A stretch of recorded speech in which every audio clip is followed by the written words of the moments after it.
La 4G va être un élément, je pense, qui sera plus un élément déclencheur d'une évolution qui est une évolution qu'on voit partout dans le monde des télécoms matures. Et le Maroc est un pays aujourd'hui qui a une maturité forte dans le domaine des télécoms, qui est l'émergence d'usages de très haut débit.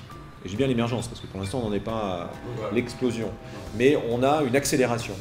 On a 7 millions de Marocaines et Marocains qui sont aujourd'hui connectés à Facebook.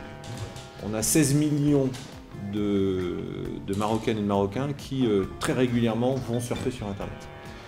Et j'ai envie de dire que la 4G va nous permettre d'accélérer ce mouvement vers le très haut débit pour avoir une qualité aujourd'hui de surf, une qualité d'interconnexion, d'échange qui fasse que grâce à des débits très élevés, eh bien, on puisse échanger plus vite, faire du streaming, faire de la vidéo streaming. Aujourd'hui, la 3G permet des débits qui fluctuent entre 3 et 7 mégas de manière usuelle.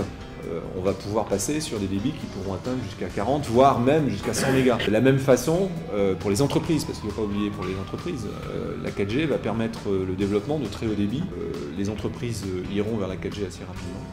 Et donc autant le grand public prendra peut-être un petit peu plus de temps, mais la partie entreprise sera une partie Nous avons des partenaires, différents types de partenaires, puisque nous travaillons aujourd'hui avec certains équipementiers. Sur la partie radio, nous travaillons avec Huawei, principalement. Sur la partie transmission, nous travaillons avec Lucent, Alcatel et Huawei. Sur la partie, ce qu'on appelle IP c'est tout ce qui est le protocole Internet. Nous travaillons aujourd'hui avec Alcatel et un constructeur américain qui s'appelle Juniper. Donc vous voyez, on a un certain nombre. Et le cœur de données, lui, est Ericsson. Voilà. Ça dépend des cas. Dans certains cas, vous devrez la changer. Dans certains cas, il faudra faire une opération pour pouvoir la rendre 4G. Non, le numéro ne bouge pas. C'est complètement indépendant. Non, le numéro ne change pas. Donc les gens ne changent pas. C'est simplement une opération physique pour permettre.